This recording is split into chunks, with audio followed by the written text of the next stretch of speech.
The trajectory we're on right now, as we continue to burn fossil fuels, put carbon pollution into the atmosphere, we're warming the planet, and it will continue to warm until we stop dumping carbon pollution into the atmosphere. We're seeing lots of patients who are falling down onto concrete, pavement, asphalt, and suffering really, really deep burns. The federal government has announced its plan to phase out some fossil fuel subsidies, but not all. Hello and welcome to episode 173 of the Clean Energy Show. I'm Brian Stockton. I'm James Whittingham. This week, it's so hot in Phoenix, residents are falling on the streets and getting third-degree burns from the pavement. The geriatrics falling on the golf course are only getting severe heat strokes and the occasional putt in the dentures from those choosing to play on. Chevy has announced that they will continue to make the Chevy Bolt after all, but on their new Ultium battery platform. When asked why, a spokesperson for GM said, because James from the Clean Energy Show asked us to. And that, my friend, is power. A new geothermal boring technique uses lasers to go deeper than ever before. Look out, China. We're coming for you from below. A pilot project to cover irrigation canals in California with solar panels will go ahead. Proponents of the project hope to have it complete, while Hollywood is on strike because they love to film chase scenes in the concrete LA River and might get annoyed. And also on this week's show, Canada is phasing out fossil fuel subsidies, sorta. And how low will you go on an EV road trip? We find out. All that and more on this edition of The Clean Energy Show. Okay, so last week I promised an update. I have ordered a new electric vehicle. We're going to be an all-electric family. Our son is taking the gasoline car with him. So we're going to have two electric cars. You know, so are we. And I was thinking, you talk about your son taking the gas car. The next phase, Brian, this is a big achievement, but the next phase will be when our kids get EVs, right? That's the next milestone we have to shoot for. Yeah. But for now, this is the best we can hope for. But anyway, what I have ordered is a Tesla Model S. I was drinking when you said that. An S, did you say? An S, yes. Oh, my God. Tesla Model S. I can see the dump truck full of money you must have driven over to Elon to buy that, because that's not a cheap car. I mean, it's not an X, but it's pretty, it's up there. It's kind of weird. I mean, I never thought I'd be able to afford a car like that, but, here we are. And, we want to do lots of EV road trips in our retirement, and this is really the perfect car to do that with. It's got the most range, pretty much, of any EV that you can buy. So does it just come with one range, basically the rear-wheel drive? Yeah, it's four-wheel drive. I got the long range. I didn't get the Plaid. It's not the Plaid. Okay, that'll be next. It's the long range, and it's actually rated for 652 kilometers. And you know what?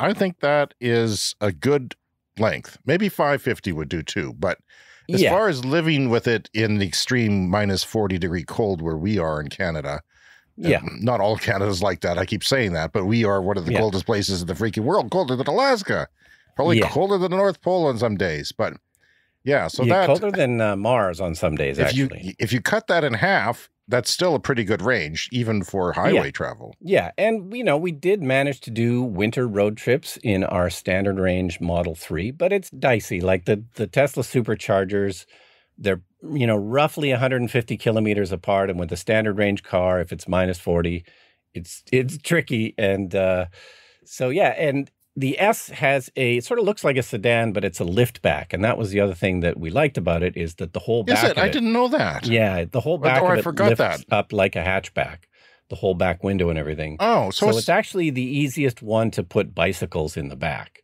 We watched videos on YouTube, comparing the Model X and the Model Y and everything. And it's, for putting bikes in the back, it's got the most space of the Tesla car. So we should be able to fit our two electric bikes in the back. I was going to ask you why you wouldn't have considered the Model Y, because it's just you and your partner for the most part that you're probably going to take these retirement trips in. Early retirement, by the way. Brian's not an old man. He's a young man. As am I. Very young. Not near death at all. You hear that, doctor? Anyway, I thought maybe you consider the Y just for ease of getting in and out, a little bit more cargo room, but the S, I didn't think of it as kind of like a big hatchback in a way. Yeah. Really, if you can afford it, it's perfect because it's got more range. It's got more room, really, in the back. That's the one to go for. Yeah. If you can afford it. Well, that's very exciting. What's the charging speed, the max charging speed? Yeah, mine is capped at 175. This should be 250, I believe. And I wouldn't be surprised if they could, Bump in it the up future, through software. up that a little bit with a software update. But right now it's limited to 250, which is kind of what the version 3 chargers are limited to. That would make for a fast road trip. Yeah, I think so. And, so much buffer there that, you wouldn't be getting close to, zero all the time, which is a bit iffy. So, I did momentarily think about other options. It's like, well, okay, when you're spending that much, it's like there are other things to look at, other expensive cars, but, not really in the EV world. Like, Mercedes has some expensive, Porsche has some expensive cars, but they don't have the range and they don't have the charging network. You're still basing it on the charging network, eh? Like that's a bit surprising because, things are changing. Things are changing, but they're not changing fast enough. And, it'll be a different discussion in a couple of years, but for right now. But anyway, I have lots of stories about not getting the car. It was supposed to be here about 3-4 weeks ago, like a long time ago. So eventually Tesla phoned me, their office in Saskatoon. I was supposed to drive up to Saskatoon and pick it up there. And they phoned eventually a few weeks ago and said, yeah, we're having problems with our logistics computer. And they were just basically losing track of their cars. Things were not working like they were supposed to. So I would get an email saying, okay, your car is going to be ready to pick up. This is what happened to you with Air Canada and your logistical problems with the computer there. That's following you everywhere. Yes, it's exactly the same thing. So I would click on the link, book a time to go to Saskatoon and pick up the thing. And then they would phone me from Saskatoon and say, yeah, the car's not here. You can't come and pick it up. So this back and forth went on a couple of times, and it's an automated system that I'm sure works really well when it works, like because the computer is doing most of the work, because I would get an email from a robot saying, click the link to pick up your car. Anyway, then I got another phone call one day and the guy said, oh, good news, the car is on the lot. So it's ready for you. And then he had to phone back an hour later and said, oh, sorry, the car was accidentally sent to Calgary, so it was on the Calgary lot. It wasn't on the lot in Saskatoon. So they felt really bad that they just looked at the computer and the computer said, oh, it's on the lot, but it was the wrong lot. It was the Calgary lot. So anyway, another discussion ensued, and they said, well, we could give you a $500 credit if you want to travel to Calgary and pick up the car in Calgary. I don't think so. Which for us is either an 8-hour drive or, like a 2-hour flight, which may or not be canceled. So I did think about that for a second. I said, no. I took the second option, which was they'd get a private carrier and deliver the car directly to me in Regina. And that's what we actually happened with our first Tesla before they had an office in Saskatoon. They delivered it right to our house. So, that's the option I chose. And they were like, okay, well, we'll get back to you in a couple of days when we, find a carrier. And then they had to call me again. And this was the news, is there was a massive hailstorm in Calgary. Oh, SHIT. 40 Tesla cars on the lot were all damaged by hail, including mine. Man, you've used up your bad luck. When's things going to change around for you? It's just... Yeah, well, these are all first world problems. They are first world problems, but still, you're having a lot of first world errors here. Yeah.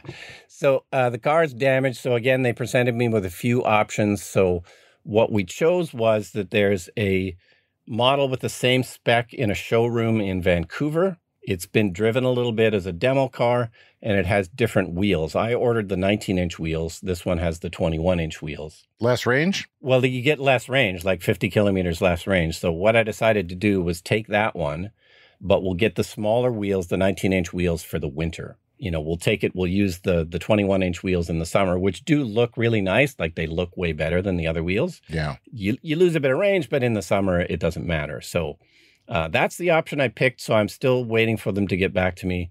The plan is still now to put it on a carrier and drive it from Vancouver directly to my house, hopefully, in the next week or so. While you were talking, I ran the numbers through a better route planner with your current car and your old car from here to Calgary, which is my baseline trip. And you've made that trip quite a few times yourself. It shows at this time of year in the summer, when it's a lot shorter, 1 hour and 4 minutes charging, for 6 charges for your old car. That is the 2019 Model 3. 2020 standard range. So that's kind of like the first generation of them that has the same sort of battery. They all have the same sort of battery. Yep.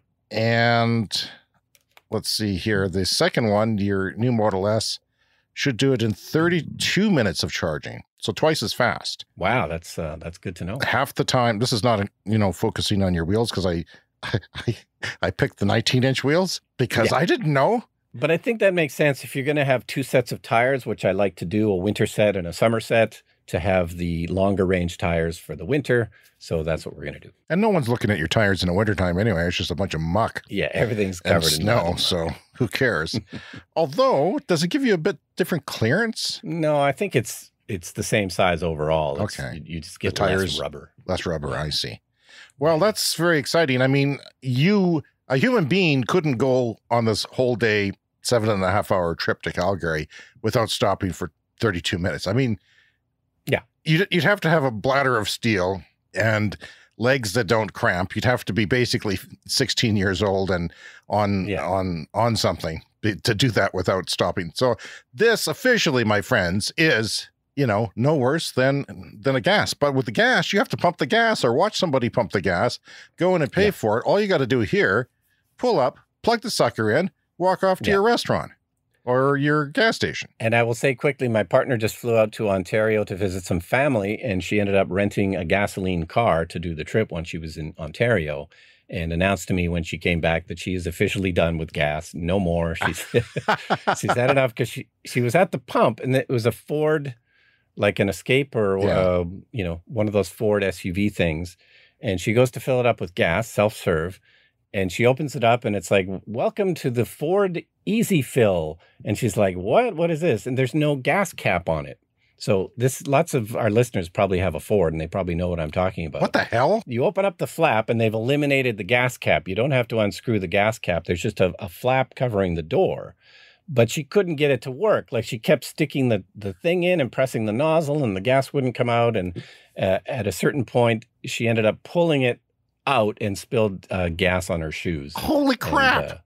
And realized this is dumb. Like, and on the inside of the flap, there's instructions about how Easy Fuel works, because you need instructions, because it is not that easy. And it comes with an extra. It's so easy, you need a paragraph of instructions to fill your car. Yeah. It comes, so it should have worked with the gas pump. You're just supposed to stick the nozzle in and it's supposed to work. And for some reason it didn't. But if you're filling from a gas can, the car actually comes with an extra nozzle that's stored in the trunk. And you have to put the extra nozzle in the gas tank and then pour the gas can into that. And that's how Easy Fill works. I don't think her nozzle was long enough. Yeah. That's what I think. Yeah. Something like that, or she wasn't able to push it in far enough, or something. So what did she do then? She put it away, paid for the $2 worth of gas, and then found a full service place to do it. Oh, okay, and then it worked. Yeah. Anyway, I want to get on to the show here, but I want a quick shout out to Randy. I thought you would enjoy this story. James, our podcast is getting so popular and so successful that fans are now bothering me at my house. What? Yes. Oh, no. Now we have to stop. That's the point you said. If it ever comes to that, we're stopping, James. Yeah. So just yesterday, I was sitting on the couch in the living room. There's a big picture window. And, there's a couple of people standing out front in there. And I was trying not to stare at them, but they were kind of staring at the house. And I was like, well, who's that? What's going on here? Anyway, I eventually realized it's people I know. It's our friend Randy, family friends, the Marks. And Randy was in visiting from BC, but he listens to the podcast and he's a fan of the podcast. And so he was stopping and looking at my house, which he knew was my house because his mother was with him and they're family friends. And they were looking at the Tesla. They were looking at the new charger in the driveway, which he knew about because he listens to the show. Probably couldn't see the solar panels from the street. Couldn't see the solar panels. But anyway, they eventually waved for me to come out and chat. And we had a nice chat. And I told him about the solar panels. We had a look at the heat pump. And so, yeah, I thought we should probably give out your address on the show because I know you would love it if people I don't know. came to your house. Seems like a bad idea. Okay, but so James's address is 20 Avenue North in Regina. My brother-in-law blew into town the other day. He's a middle management guy in the oil industry. He works in the oil sands currently part-time or, on contract because he's semi-retired. He's over 65. And he was bringing a travel trailer back from the east coast of Canada where he sort of spent the last couple of years on and off, where his wife is from. And it's always weird because now we have an electric car, but I don't think he understands what an electric car is. He says he's going to buy a RAV4 hybrid, but I don't think he understands what a hybrid is. And I tried to explain it to him, but he says, no, he wants to save money on gas. He's going to do it a year from now. But then I thought, we're a little self-conscious of all of our electric cars when he shows up because he's very old school. And I think he didn't quite understand that they were electric, that they were not hybrids, that there's no gas tank. I don't think he has any idea what's coming. But also he admitted to climate change because I asked him where he wanted to retire. And he said, not in Calgary, where he has generally done his career in Alberta because it's too high of an elevation. He can't garden. You get frost too early and too late in the season. Like the gardening season is short because of the high elevation. I think it's not quite Denver, but it's fairly high up. And he said that I said, well, what about the interior of BC? And he said, no, it's smoky all the time. And that's what I've been saying. My son's always asking me, where are you going to retire? What do you want to do? Where do you want to go? I said, well, I used to think that. And now I think that it's too smoky all the time. But then Brian, is too smoky here all the time now because this summer has been relentless. In Calgary as well. There's not been a day with a pure blue sky here. There's always been at least a little bit of haze since the early May. Weeks and weeks and weeks. The whole summer has been the worst summer ever in that regard. And plus you're breathing this crap. So I'm not happy about that. Some days it's really bad and you have to seal up the house. Also, I ran a Facebook poll. I asked on Facebook on our local group because I've been, planning this road trip to BC and thinking about things with my Bolt EV and what would be, an acceptable number to put into a better road planner when you say, what would you like to arrive at the station as? And I've come up with 16% because I've come up with 330 kilometers as my highway range under most summer circumstances. I can think that it's about that, like even into wind. So 16% of that is about 50 kilometer buffer. So I asked what other people were doing because, the more I do this, the more at ease I'll get. But do you remember Kramer on Seinfeld when he took the used car salesman on a drive and tried to drive the tank to nothing? Yeah. Well, here's a clip. There's still some overlap between the needle and the slash below the E. How low are you going to go? Oh, I've been in the slash many times. This is nothing. You'll get used to it. Just put it out of your mind. Have you ever been completely below the slash? Well, I almost did once, and I blacked out. When I came to, the car was in a ditch, and the tank was full. I don't know who did it, and I never got to thank them. Well, that's not something you want to do at an EV because you can't take a jerry can to a field somewhere and pass out and have it full. My dad famously, he's long deceased, but he'd probably be 105 right now. He ran out of gas near this city on the highway and peed in the tank. At least this is the way my mom tells it. I don't know if it's true because my mom was crazy. Mm-hmm. She claims he peed in the tank and the car worked after that. They drove to a gas station. It seems possible. I mean, old cars. Get enough liquid going. Sure. And I've lived my whole life thinking that's an option, Brian, because it's a family legend. Anyway, I asked the question on our local Facebook EV group, and Kevin said, well, it depends on the infrastructure in the area. If there's lots of chargers, I'm good rolling in with 5 to 10%. Few chargers, I'd aim for 15 to 20%. Lachlan says, I'd like to aim for 15 to 20%, but a better road planner is almost always 10% off in his estimates, and I arrive with way more battery than it thinks I should have.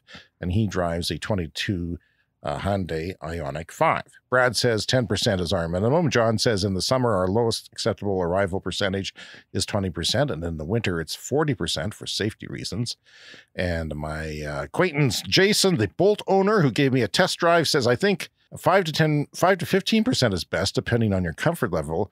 More than that, and you're not using the best part of the charging curve. So that's a very good point, because the electric cars charge faster, around 5% and up the first half of the battery. Yeah, the 20% to 80% is the sweet spot. And our summer road trips, if it goes really fast. If you're always charging the battery between 20 and 80, the stops are super fast. Yeah, but if you're charging it between 50 and 80, they're probably not so much. So that might be why it says when I do a better route planner for Teslas to keep charging frequently. 6 minutes seems like why are you even stopping? Because it takes you 6 minutes to get to the charger.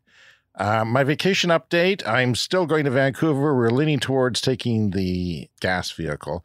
But I got a message from one of our listeners, Lucas, and it says, hello, long-time listener here, and just listened to an episode about James taking his family vacation to Vancouver. I would like to offer a tour of one of our hydro facilities here if you're interested and have time for it while you're in Vancouver. Yes, 1,000 times yes. The project is located in Squamish, about an hour north of Vancouver. And Lucas, I'm going to take you up on your generous offer. My son, the engineering student who's halfway through university, very interested as well. And my family would love to see your facility. I don't know. It sounds like a trap. I think he's going to murder you. Well, there's that too. But, I think nowadays people just go to your house if they want to kill one of us. They just, they discuss how they're going to do it in front. And then Brian watches worried from his couch. You're probably right. Yeah. So that's cool. And we'll talk later about, the Chevy Bolt is not dead. They just had their Q2 earnings call. Things are pretty decent for General Motors. They hit their goal of producing 50,000 EVs in the first half of this year. And most of them are Bolts, though. Most of them are Bolts. Yes, which they have now, discontinued. So they're still hoping to hit their target of 100,000 for the entire year, and expecting to improve to 200,000 vehicles a year in 2024, next year. But yeah, at the earnings call, they also announced that they are going to bring the Bolt back, and they're going to build it on the Ultium platform, which is their new battery platform. The Bolt was a really groundbreaking car. It was one of the first long-range cars other than a Tesla. So, it's been around for a few years now. And of course, that's what James got just before they discontinued them. It got a lot of attention, Brian, when it came out, didn't it? And I remember really following it closely because it was an affordable car with a decent, really the best range back then. And then the Tesla Model 3 came, and all the attention went to the Model 3 a couple of years after that. Plus, they were slow, especially in Canada and outside of California. Basically. And of course, the Bolts don't have the charging network. The charging speed is limited to 50 kilowatts, which isn't the best. But, people, including James, really like this car.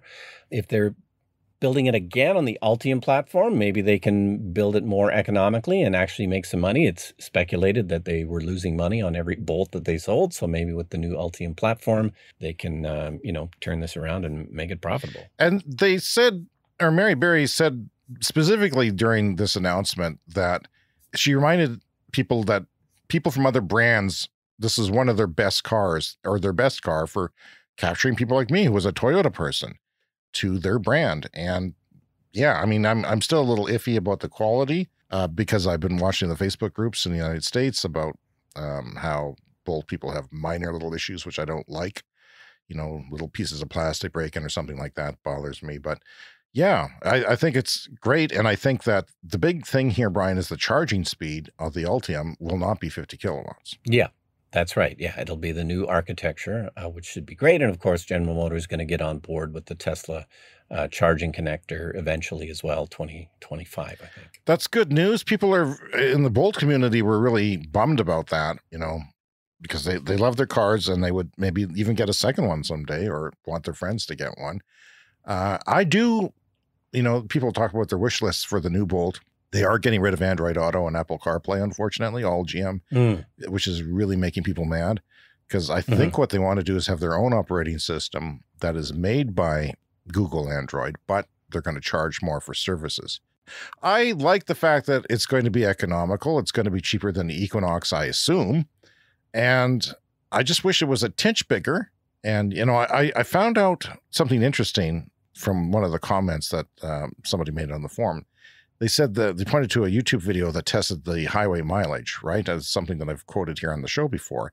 The highway mileage of the Bolt EUV, which is the more boxy SUV styled, is slightly bigger. It's almost 40 kilometers less on the highway. So it's actually very similar, like something like 18, 19 kilometers difference, but it's twice as much on the highway. And that's where it counts, baby. City range doesn't mean squat when you've got 400 kilometers or 260 miles. It's the highway that you stop and plug in almost anywhere. It's that buffer that you want that extra few kilometers when you're out on the highway waiting to get to a charger. So that's interesting. And then also they mentioned that they would keep that timeline fairly fast. They haven't said when, but they said it's going to be, they're happy with the sales. It's insatiable, the sales, and they're going to bump it up as fast as they can. They even teased a new logo for it and a bit of the bumper, which told you some people about taillights. Brian, people in Phoenix, this is remarkable from CBC News, are getting third-degree burns from the heat wave that has currently been plaguing Arizona, and most of the United States is under a heat dome now. A very large swath of the middle of the country for sure. The doctor says that people who get these burns, the mortality is high. Now, a lot of the more vulnerable people, they're homeless people or the elderly, people who might not be as stable on their feet as us young people, you and I. So that's not good to think that you could die from heat. Falling on pavement is one, concrete, asphalt, both hot. Doorknobs are giving people third-degree burns. It's not funny. Garden hose water, which can be literally boiling. And I know that. Wow. I empty my garden hose into the pool up here in Canada, just free hot water, and just so that the hose doesn't get so hot that it disintegrates, because I leave the pressure on because we only have one tap and it's at the front of the house. Long story. Yeah. But they said that the incidence of burns is twice the normal what we usually see this year. The doctor says it's because the temperatures are really hot right now and direct sunlight. We are seeing lots of patients who are falling down onto the concrete pavement and asphalt and suffering really, really deep burns because they're not moving after they get off there. They're sort of immobilized on that hot surface. And my God, this is going to become a lot more common. And then some people die from these burns, right? Have complications, infections, and things like that. So another common thing we see, he says, is hot door handles, hot upholstery in cars. Mine certainly has black upholstery in the Nissan Leaf. It gets very hot here. I can't imagine what it does in Phoenix. I think all cars should be white throughout on Phoenix, inside and out, or a reflective surface that is mirrored. Yeah, steering wheels, dashboards, seat belt buckles. I've been burned by a few of those in my day. And then something that people don't think about very often is the hose in the water because it's near boiling. So in Arizona, black asphalt can get to 170 to 180 degrees Fahrenheit. That's 76 to 83 Celsius. It tends to make these injuries really, really bad, he says, because people just stay down for a prolonged period and they're almost always third-degree burns, he says. Almost all these patients require admission to the hospital. This is not something you think about with heat waves, Brian. You think about the elderly lone person in a house that overheats, gets a heat stroke, passes away, or has hospitalized. But most native Arizonans have plenty healthy respect for hot temperatures. But the problem is some of the people don't know not to go outside in the afternoon. Some of the visitors and people who are visiting don't realize how actually. Anyway, it's a bummer, but those are the new reality, and it's going to be coming to a city near you as the climate inevitably warms. Speaking of those hot temperatures, we've talked about this before, but one of the really smart ideas, I think, is to cover canals with solar panels. They've been trying to get this project going in California for a long time. So a lot of California's water supply is, comes through a canal. There's not a lot of water in California, so it's very important. So they are going to go ahead with a pilot project. Unfortunately, it's not the whole thing, but this is a good start. It's, what is it here? It's $25 million. This was made possible because of the Inflation Reduction Act. And it's a pilot project going through the Bureau of Reclamation, which is another government department. But this was something that was made possible through the funding in the Inflation Reduction Act. So they're going to go ahead and cover some of these canals in Los Angeles as kind of a pilot project. The state has committed $20 million, and they're going to do, it's a private, public, and academic sector project. So different people getting together, and they're going to do 2.6 kilometers of canals between 20 and 110 feet wide with solar panels 5 to 15 feet off the ground. If you know, they were to cover the entire canal system in California, it would be an insane amount of power, many gigawatts. And of course, it's the benefit of the water doesn't then evaporate in the canals. And there's been terrible droughts in California. And if you cover these with solar panels, you get free electricity from the sun and you stop this water from evaporating so much. It's amazing. Basically, what I'm hearing is that they're going to test it out before they fully invest in it, that they're going to run the pilot project on a small piece and see how it works. I mean, it's a climate emergency, so they should probably just go ahead and do it. But, you know how these things are. People want to take their time and study things. But, you know, think of the canal in Terminator 2. There's a nice chase scene in one of the concrete. That's the LA River, I think, where, you know, the whole canal isn't concrete, but I think the part that goes through LA is all concrete. And it's a nice location for shooting films. Yeah. But, you know, yeah, hopefully they can eventually get the whole thing covered. I was hoping they would do more, and I hope that it's fast. I hope it's within a couple of years, that they don't need any long-term data on this, and that a couple of seasons will give them. Yeah, and of course, you know, they've been trying to get this done for a few years now, and, you know, the weather events, the climate problems that we've been having, it is starting to have an effect, and people are starting to realize, oh, yeah, I guess maybe we should do something about this. Yeah, I was thinking in Canada, the summer we've had from coast to coast, we have a vast country. I mean, and north as well. Everybody has experienced wildfire smoke this year. Everyone has, and in Nova Scotia, they had an unprecedented flooding that killed 4 people on the weekend. Yep. It's everywhere. And in the north, there's smoke. And in BC, there's fires. In Ontario and Quebec, there's smoke and fires. My in-laws could not escape it driving across the country. So I just have to wonder politically, you know, if you went to the poll today, can you really vote for a party that doesn't support climate change? Because the right-wing parties in North America don't give a crap about it. And think about the hailstorm in Calgary that damaged my car. Your damn that's car. Supposed to come. Damaged by global warming, perhaps. You know, they do have Calgary is notorious for bad hail. And my I've been all kinds of in-laws there that have hail stories recently in the last 10 years. And they do have multiple planes that go up and seed the clouds because hail is such a problem where they live for insurance. The insurance companies pay for these planes. And apparently it works. It makes the hail smaller or not at all. So it's a crazy world we're living in. Wow. A new drilling method for the largest hole ever made. China's working on the largest hole ever made. Did you know that? They're using conventional methods to drill the world's deepest hole as a test and to say that they have the deepest hole. But now, there's only so far you can go with conventional oil drilling methods, even if you go, you know, supersize them.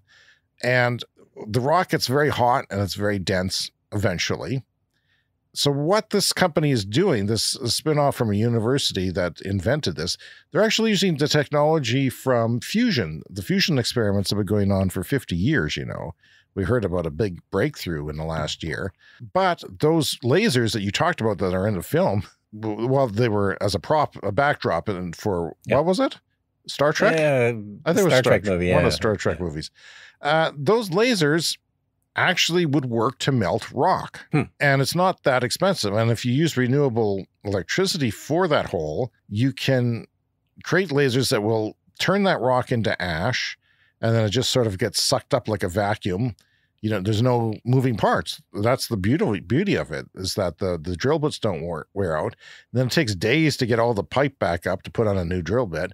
You don't have to do that. You just send this laser down and it bores holes. Now, why is that important? Of course, it's important for geothermal, because you could get really, really, really hot anywhere on the planet. You can drill a big enough hole. You can get extremely hot water that will work as geothermal, and it'll be dependable. So that's very important. And also, this hole in China, I think, is taking 1.25 years to make or something like that. Wait a minute. Did you just read the description of an old James Bond movie? Is that what this is? No, it does sound like that, though, doesn't it? Yes, they start with a conventional drilling, and they go as far as they can with that. And then the oil and gas people who do drilling are employed with this, and but then they say go home, and they take out the rock mounting lasers. And I have a clip that explains that this is a promotional video from the company, but nonetheless, this is what's going on. Once we have reached that depth, which is increasingly impenetrable, we switch to our specifically designed gyrotron drilling platform that generates high-power millimeter waves. These waves, along with high-pressure gas, are injected through a pipe all the way down to vaporized layers of rock. The rocks turn into ash and are transported back to the surface by gas. With standard drilling equipment, the deeper you go, the harder it becomes. But our millimeter wave technology is so advanced, it can bore to hard-to-reach distances more effectively without losing power. Twice as fast and maybe half as expensive, Brian. 3 kilometers to 20 kilometers deep, which is pretty darn significant. We'll keep an eye on that. And hopefully this is something, this would be for large-scale geothermal projects, not just for, this might be one to power New York City, for God's sake. It could be a huge thing. And for supervillains wanting to take over the world. Yeah, or just get China from down below, just go right through the earth until you get there and see what happens. Okay, so last week, I made a bit of a joke off the top of the show about naming these heat waves, and meteorologists have started to do that. The 2 heat waves in Europe right now are Chiron and Cerberus. They're naming them like extreme storms. But I made a joke off the top of the show last week about how we should name them after ExxonMobil or other oil companies. This heat wave brought to you by ExxonMobil. Anyway, a meteorologist in the U.S. Is actually doing this. His name is Guy Walton, and he has christened 2 previous heat waves this summer as Amoco and BP. So he's taken this idea and is naming them after fossil fuel companies. Cheers! That is fantastic. I love it. Yeah. So he's a former meteorologist from the Weather Channel, and this is, of course, to spark a conversation about, what is exactly going on here, which is the planet is warming and the oil companies are responsible. And just to confirm, he did this before you put it out there, because apparently everyone listens to us now. I certainly made the joke before before I heard the story. Yeah, he probably did do it before I did, but bravo. This was news to me. Where did you see this? This is from The Guardian. And there's a statement here from the World Meteorological Organization, which is 121 different governments around the world contribute to the World Meteorological Organization. And they have said there's no plans to alter the status quo in terms of naming heat waves, pointing to a lack of an agreed upon definition of heat waves and the perceived danger that names would misdirect public and media attention away from important messages on how to cope with the heat. So if we start talking about these heat waves and ExxonMobil, it really is beside the point, because we need to save people from falling on the sidewalk in Phoenix. That's really the important thing here. So there's no official plans to do this. This guy has come up with a 1 to 5 rating system, which is similar to what they do for hurricanes. The one recently in Phoenix, he was calling that a level 4. Which is obviously very bad. Level 5 is the worst. Yeah, it seems that maybe we do need to agree upon terms for this, and maybe they will start to be categorized with a number and, eventually possibly names as well. Maybe Shell Oil can sponsor the next heat wave. Be naming rights. Brought to you by Shell Oil. We're trying to kill you. This is Guy Walton. He's a veteran former Weather Channel meteorologist, and he's running a blog on weather and a range of children's books. So here in Canada, Ottawa, our federal government, is finally saying, and we're a petro state here in Canada, they're finally saying they're going to kill subsidies for fossil fuels, sort of. Yeah, and, we all still use fossil fuels every day, so it's not like we can stop using them tomorrow, but we should be stopping the subsidies. There are still subsidies all over the world for fossil fuels, and that's got to stop. There are exceptions for subsidies that help reduce greenhouse gas emissions or support clean and renewable technologies or provide energy to remote communities. So those are the exceptions. Some people are upset about it. Friend of the show, Mark M. Hislop, says it's bogus. There's holes in it that you can drive an oil sands truck through. Other people, including a lot of a lot of, people like Greenpeace, I think, have come out to support it. A lot of groups have come out to support it, the David Suzuki Foundation. Well, Brian, it is time to dig into the mailbag. We missed it last week, but we'll pick out a letter here. It says, "Morning, y'all. Figured you would love the exchange I just had with a truly hillbilly bumpkin at my work this morning when I told him that I want to add solar panels to my house in Nevada." Solar panels, by the way, in Nevada. Been there a few years ago, a couple times. It's probably a brilliant place for solar. Churches have solar panels on them down there. I mean, I can think one church here that has them, but it's a very common thing. Schools, things like that. So he asked me to read this in your best dumb redneck American accent. Now, okay, let me just stop you there. I don't think I want to hear you do that. That seems risky. What's the risk? It's we don't want to reinforce offensive stereotypes. Now let me tell you something, boy. That's one of the stupid things I've ever heard, and you're supposed to be the smart one. You're going to kill us all. You buy solar needs the batteries from China, which they make and dump all in the water in the ocean. The currents bring that nasty poison to the U.S., and by the time you know what's what happening, they're drinking and shitting in radiation water. Guess you just don't love the planet, huh? Anyway, we hear a lot. That was only moderately offensive. We hear so many stupid things.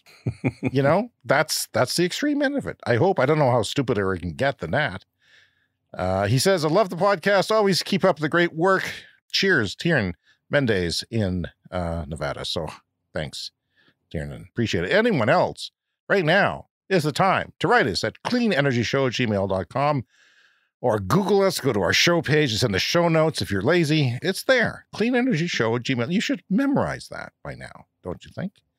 Anyway, we always love to hear from our listeners. Time for the lightning round. The lightning round is a fast-paced look at the latest headlines in climate, clean energy, and transportation. Save the planet, put down that hamburger. Researchers examined the diets of 55,500 people and found that vegans are responsible for 75% less in greenhouse gases than meat eaters. Yeah.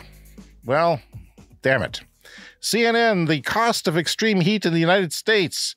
$100 billion lost in productivity every year, Brian. That is a lot. Yeah, this is serious what's happening. From the National Observer, a proposed clean energy facility slated for construction near Georgian Bay in Canada will earn money for the Saugeen Ojibwe Nation. That is a First Nation in the area. The proposed pumped storage project will be the largest energy storage facility in the province, able to store 1,000 megawatt hours, basically a nuclear reactor for an hour stored in energy just by pumping hydro up, letting that come back down and run turbines. Boy, I'm going to have a lot of questions when I do go on that hydro facility tour. Yeah. I hope it works out that we can get together. So direct solar to hydrogen conversion hits 20.8% efficiency. From futurity.org, engineers can turn sunlight into hydrogen with new efficiency with a device that combines next-generation halide perovskite semiconductors with electrocatalysts in one device.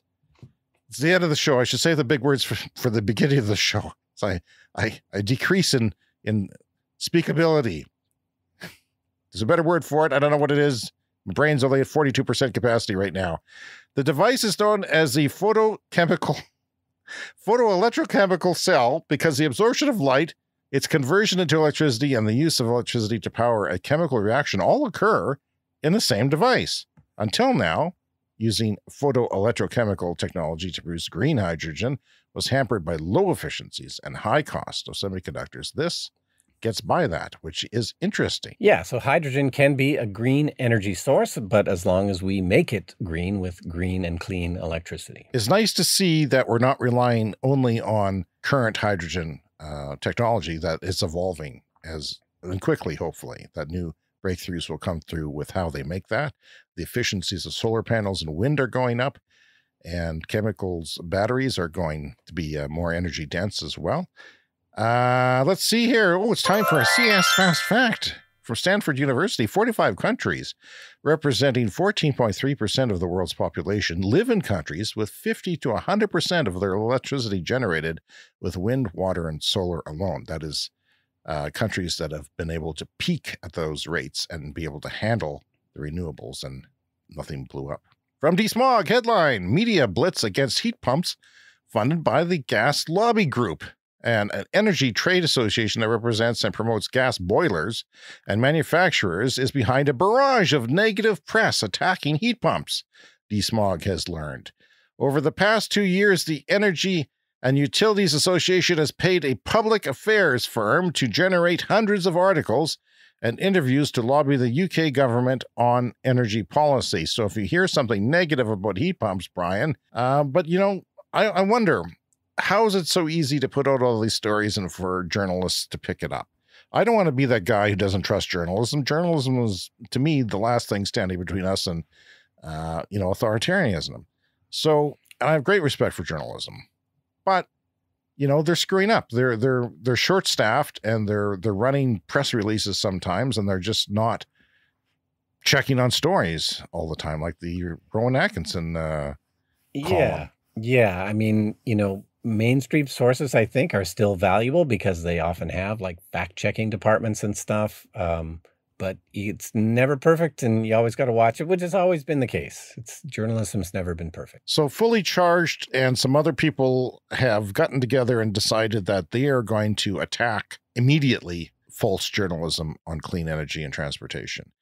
And we're going to be a part of that. We'll retweet whenever possible. We'll disseminate that information. The point is, it has to be done fast because negative information sticks. I mean, I hear about it from my partner all the time at work. And, somebody at work said to her the other day, why should we do things when the United States isn't doing anything for the climate? The United States, how do you not know? The biggest package in history for the climate, because they called it something stupid, the Inflation Reduction Act. Maybe that's what got past people, but it's huge. And maybe that's a good thing, Brian. Maybe it's a good thing that your average everyday idiot doesn't know what's going on, so they can't vote against it. Or Republicans aren't working harder than they are to attack it and disassemble it, because this is really important. Anyway, Nissan has adapted the NACS adapter, the Tesla adapter, which means they'll be able to charge at the Tesla charging network, which is a good thing for them. What do you think, Brian? A little surprising, but then I've heard that the Koreans, the companies that have their best EVs, the Hyundai and Kia 800-volt architecture cars that charge really fast in 18 minutes, 0 to 80% in 18 minutes, they haven't been working well with Tesla. They have been, maybe they're the ones holding off on this for that reason. I don't know. Yeah, there's already a few Tesla chargers that have a CCS adapter, and people with the Hyundai cars have reported that the charging speeds aren't great, and it's just something to do with the different architecture. They built that with 800-volt architecture. The current Tesla architecture is only 400 volts. Even the Cybertruck is only going to be 400, right? As far as I know. No. I think they're going up to 1,000 for that. Oh, really? Okay. Yeah, I think that's what it was. Yeah. I haven't been up on my Cybertruck news, but so you're fairly optimistic about this, I assume. Yeah, no, this is good to have Nissan on board. I mean, they're not really making a lot of EVs, and they should be making more. But it's really, a Hyundai, Kia. Almost everybody is on board now, so I would call this a done deal that, the Tesla NACS will be I'll call it a done deal when Toyota's on board. Mm-hmm. If ever. But you're right, absolutely. Maine suddenly outdoes France with 7.3% heat pump penetration per 100 people. 7.3 heat pumps per 100 people by installing its 100,000th. And France is only at 4.6, but neither the top of the list, which is Norway, which is almost 30%, and the U.S. generally speaking is at 5.3%, but it's 5.3%. And as I said before on the show recent weeks, the number one furnace is a heat pump in the United States now. I can't believe that. And this is before the Inflation Reduction Act is really kicking in. But more heat pumps being sold than gas furnaces. That is amazing. And finally this week from Bloomberg, UK greenhouse gas emissions dropped in the first quarter for the first time in 2 years. as the post-pandemic recovery in demand eased and renewable energy contributed more to the energy mix. So yes, we had a big drop-off a couple of years ago when everything shut down, but now it's back. Big drop-off a couple of years ago during the pandemic, and now it's back, and now it's also coming back down again. So there was a surge in economic activity that's leveled off to something more normal, and guess what? The greenhouse gases from the UK are too, and I hope they are for the rest of the world. That is our show for this week. Please take the time to contact us, cleanenergyshow@gmail.com. We're on social media, Clean Energy Pod, practically everywhere. Check out the Clean Energy Show store to get a fancy hat like mine, or a t-shirt, or a mug. I think there's even a sticker you can buy on there. I don't know where you'd stick it. Link is in your show notes. Support the show with a PayPal donation today, or a cup of coffee bought for Brian and I. The links are also in your show notes. You can also support the show by sharing us on social media, like K.E. did. He says, started listening to the Clean Energy Show today. It's a delightful show that keeps you up to date on clean energy news around the world. And shared that on Twitter to his many followers. Thank you for that. And if you're new to the show, remember to subscribe on your podcast app to get new episodes delivered every week. Leave us a review, like Sean did on Spotify. Another person did. He says, another great show. Big shout out from Dublin, Ireland. Brian, you should have stopped in on Sean while you're in. Just wherever our listeners are, you should stop in, like Santa Claus. And we were actually trying to get to Dublin because we weren't too far away, but we decided it was too much traveling. He's not getting younger. Tans CN also said on Spotify, I would like to have some additional info about the new heat pump that you're planning on getting installed, Brian. I'd love to hear more about its efficiency and capability in the cold climates. And we will too, as winter comes in November, December, January, we'll talk about it. We're at the peak of summer right now, and I can tell you we are sure glad to have it because it's going up to 33 Celsius today. So we've been running the air conditioning 24/7, and it has been amazing. But yes, we're still kind of curious as to see what's going to happen in the winter, so we'll keep you posted. So we've got one more show before I take a week's vacation, and we'll take a week off, but we will be back next week, and join us then. See you next week.